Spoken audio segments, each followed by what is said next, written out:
Happiness is beautiful, it's a kind reality.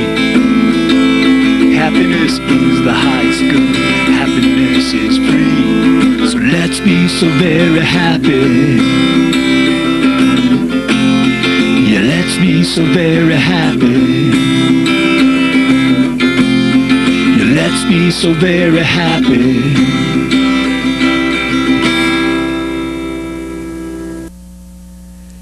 Welcome again to the Happiness Show. This is Lionel Ketchian, and I'm here once again with George Ortega, and we're here to talk about happiness because happiness is, always has been, and always will be the point of it all. Today we're going to be talking about happiness and idolizing pain. Now, I'm not even going to touch that. I'm going to pass it off like a hot potato to George. I hear you, 'cause this show is not going to be so much about talking about happiness, but rather about talking about pain. Right. And the idea is that somehow in civilization over the last, I don't know how many thousands of years, we have come to hold pain in a certain kind of esteem, to kind of like to, in a sense, idolize it, to say that, hey, pain is great. Pain, like, for example, you have these expressions, no pain, no gain and all. Yeah. And what I want to try to introduce and explore in this show is the idea that, well, you know, pain may be a necessary, an unavoidable part of life, but I think the way we as a society have chosen to interpret it and feel it and just promote it is really missing the mark of what life is about, which is, of course, happiness. Yeah, I agree. I mean, you're on to something with this whole introduction, George.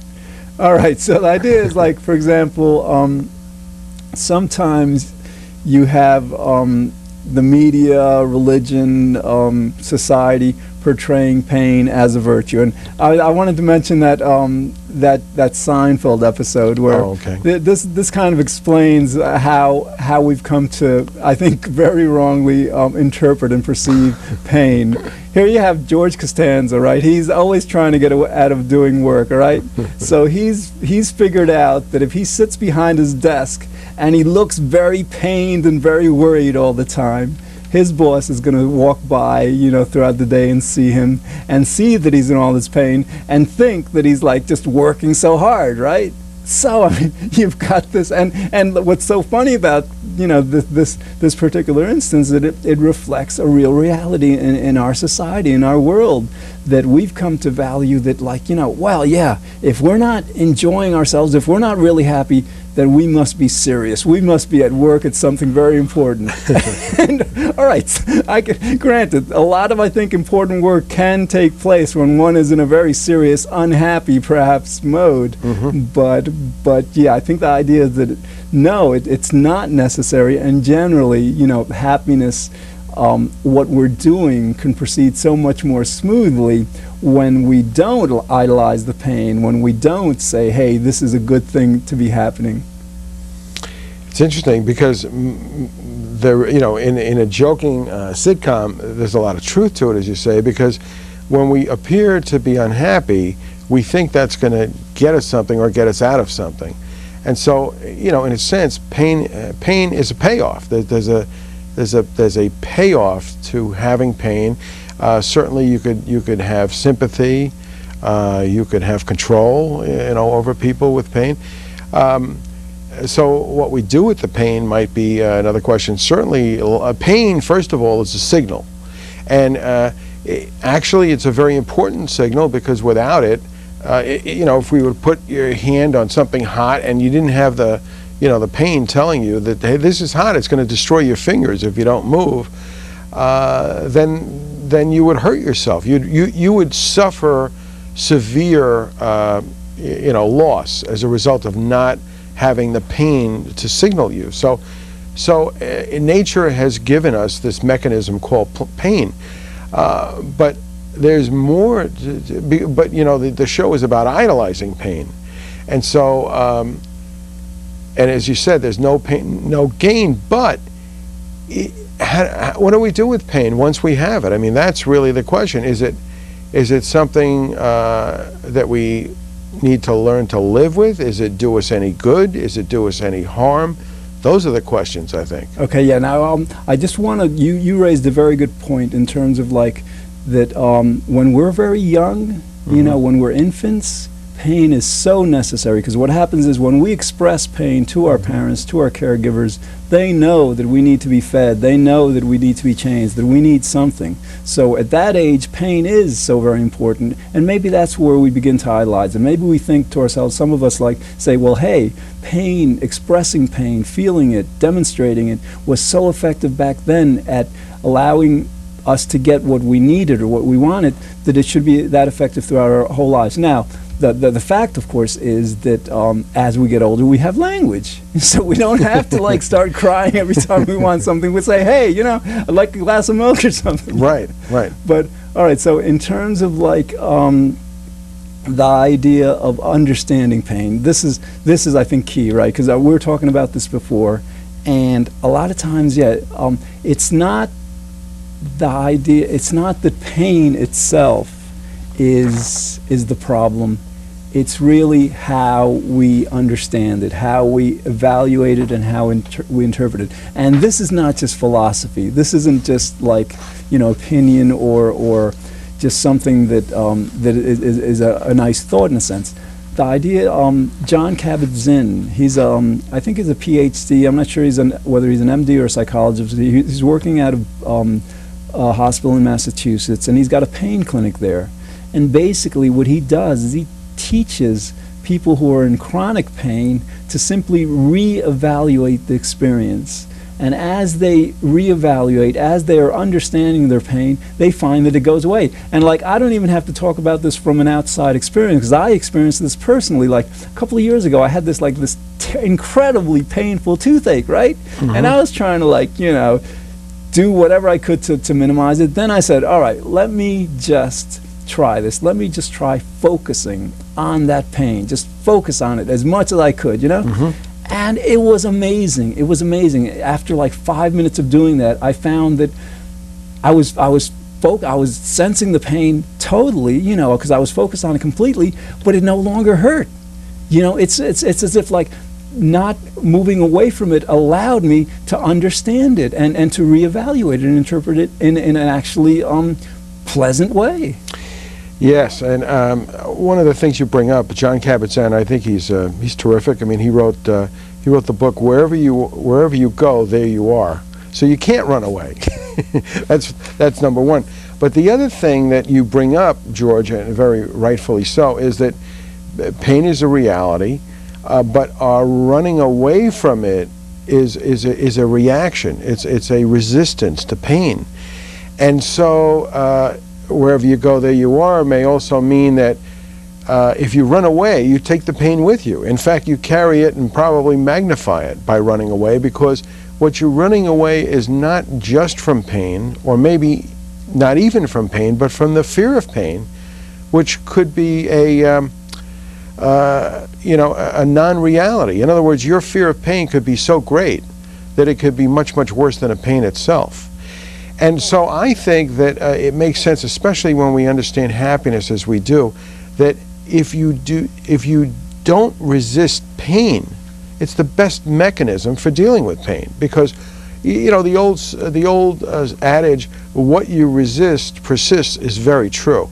Because if you keep resisting something, it presents itself to you over and over. So if you don't want 5 minutes of pain, resist it, and then you can have 5 days of pain right. by your non-resistance. So the best way is almost to face it, acknowledge it, don't run away from it, give it your attention, give it your total presence, and in a sense, you start facing it. And I know I've heard from people who've had all kinds of pain that toothaches were the worst. That's what thank goodness I haven't had one. But then what happens is you're able to diminish that pain by seeing it through, by following it through, by not resisting it, by not running away, and at least you're facing pain and not your fear of resistance or fear itself. Right. Okay. I wanted to just address a caveat to what you're saying, in a sense, because like sometimes, for example, let's say we become angry at a situation or sad or fearful, right? And these feelings are painful, right? Mm-hmm. You know, rather than accepting those pains, I mean, we can feel them, whatever, but like a lot of times, those kinds of pains are a result of how we're interpreting an event. For example, something happens and we feel that the right response is to become angry, and that becomes painful. So in those cases, then I think while the best approach would be to find a different interpretation of the event that doesn't create the pain, right? Doesn't Yes. create anger. All right. Yes. But I wanted to return to just this idea that our society, that we like, you know, sometimes just idolize pain, just like for example, in philosophy, I think existentialism, I think, goes into this, perhaps others. There is a kind of a view among quote-unquote intellectuals that the proper attitude toward life is a kind of a jaded attitude, a kind of like a distance, a kind of like a mature or intelligent insight that, hey, you know, like the proper way to be is not to be very happy, because the reality is that life, you know, really isn't all that good. That to me is like an example of idolizing pain that fortunately doesn't get throughout society too much, because a lot of people don't read these intellectuals, and they don't get onto television too often, even on Channel 13 or whatever. But that's been one of the problems, because a lot of intellectuals have taken this kind of like jaded, you know, above it response to life, and have just kind of like concluded that, I think that they've come to a conclusion because, like, you know, happiness hasn't been something that's been worked on over the last decades. You know, there haven't been programs to become happy, or the last centuries. So these philosophers, these intellectuals, a lot of them just probably weren't very happy. So they were saying to themselves, well, as long as I can't be very happy, I might as well make the most of the pain, of the unhappiness. So, all right, basically it's like, you know, some of us have this idea that it's chic, it's like mature or insightful to not be happy, to have this kind of like pain thing. And that, you know, you do see it in magazines and in TV sometimes. You see these ads of like these, like, especially young, very attractive models. And if you notice on a lot of them, they don't look too happy. They look distressed in some way or another. And it's this kind of a thing, and who knows, maybe it's a kind of a sex appeal thing that, you know, for a woman to see a guy in pain, it's like she wants to make him feel better or something, or vice versa. But yeah, again, we've got this in the culture of like idolizing pain, idolizing the experience of pain, the evaluation of it, and to the extent that we understand that and realize it and move away from it, we can all like become so much happier. Yeah, because again, unless pain is useful, and it can be, but then we've got to drop it and take the signal and you know, work on the signal and not have use for the pain anymore. You know, pain will persist as long as the signal keeps needing to be sent out. So if you acknowledge, okay, I heard you, and hang up, maybe that's all the pain needs. But if you keep not answering the phone, it keeps ringing, and I think that's the problem with pain. There's another thing that I found very interesting. Recently I met Dr. Beck. He's a neurologist in Fairfield, and he made a statement that I thought was incredible to hear from a doctor. I mean, I agree with him. He said that people, he was talking about pain, he said that when you're unhappy, your threshold for pain is diminished, so you experience more pain. And when you're happy, you experience less pain. I said, thank you so much for letting me hear you say those words, because I never thought I would hear a doctor talk about pain and happiness and pain and unhappiness. But there's the statement by a professional who understands pain and understands the human mechanism, and here's happiness relating to pain and pain relating to unhappiness. And there you have it from the medical profession. They're starting to be smart enough to understand that that pain is a signal, but the way you receive that signal, if you receive it in a happier state of mind, you receive it, you answer the call, and you're done with it. If you're unhappy, the pain lingers and could even intensify. That's interesting information. Yeah, that's a good point. Also, like, there's this idea that you know, what's our main purpose, probably our only purpose in life, to feel happy and as happy as possible. And then you have this expression that came about several years ago, no pain, no gain. I don't know when it originated. It's a lot to do with sports, and it's the idea that, like, and again, if by gain we mean happiness, then that philosophy is espousing that, you know, we've got to put ourselves in pain to become happier.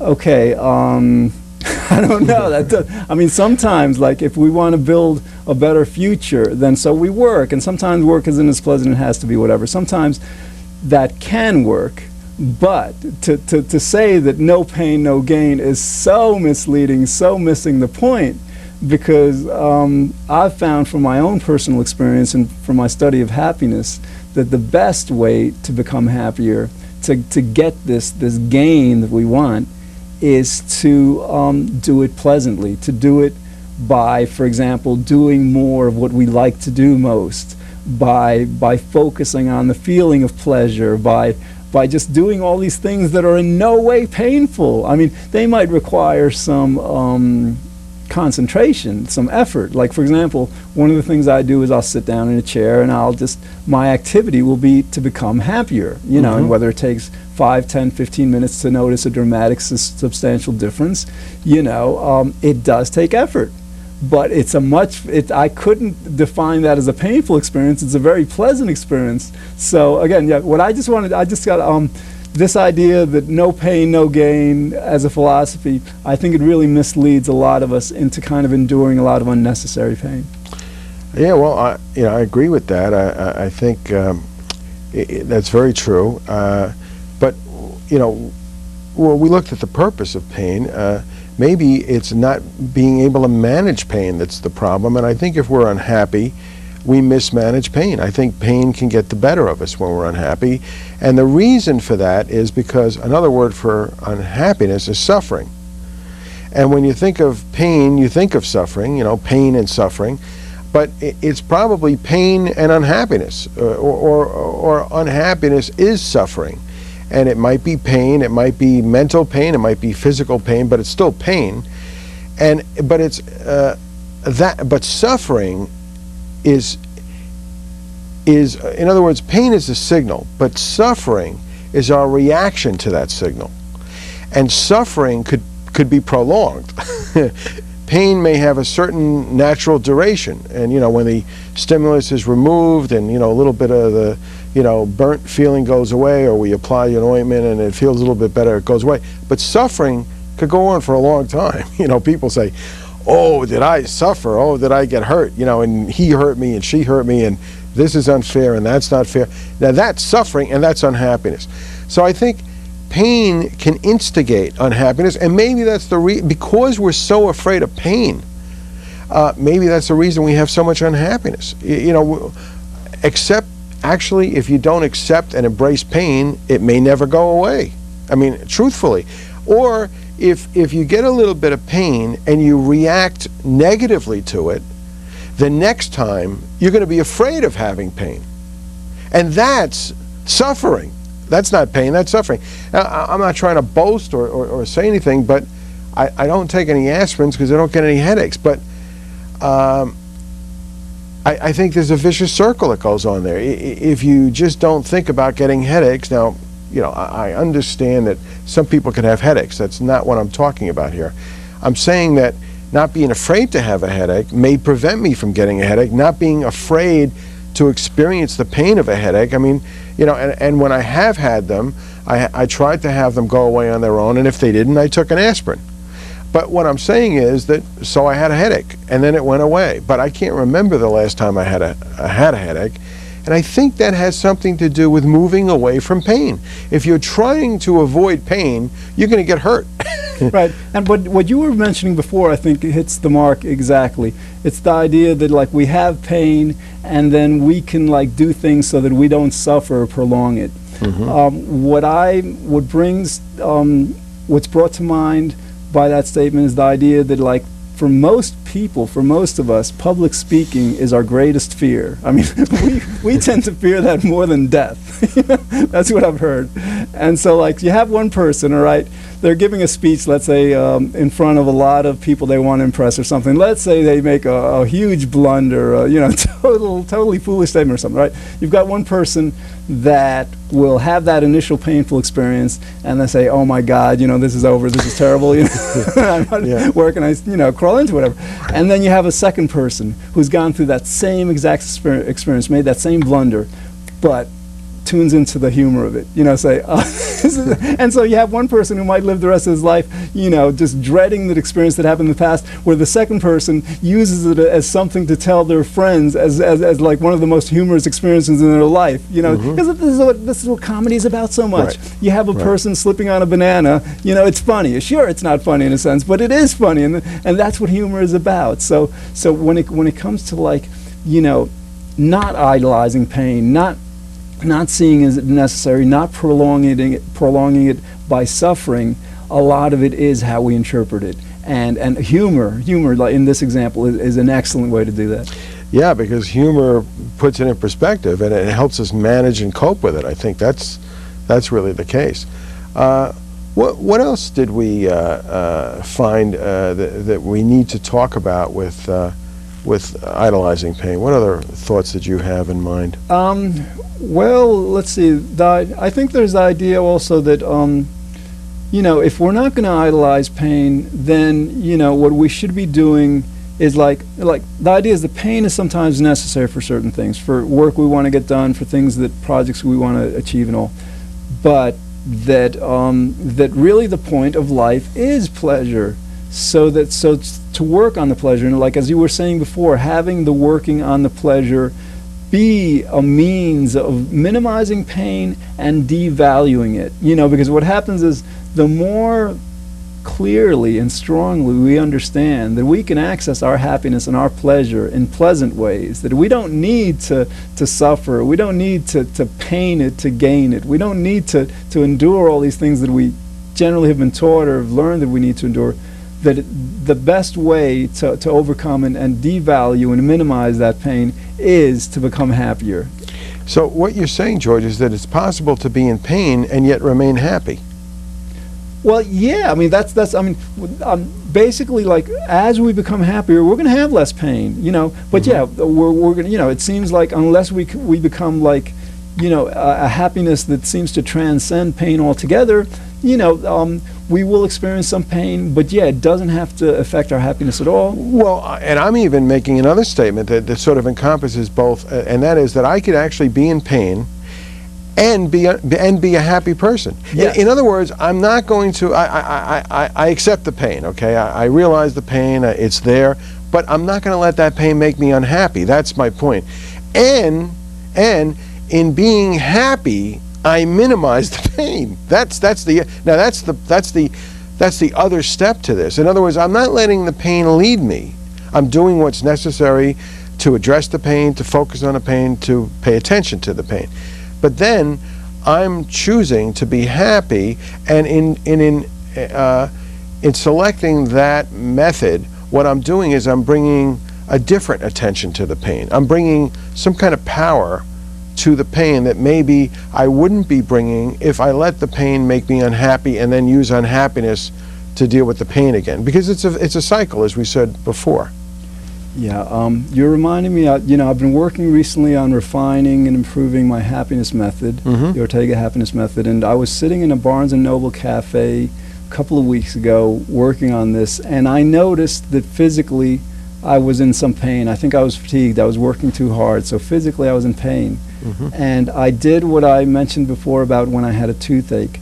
I began to get in touch with that physical pain in my body, and quite amazingly, quite surprisingly, and so pleasantly, what happened was that as I did that pain I began to experience as kind of like an exquisite and intense pleasure.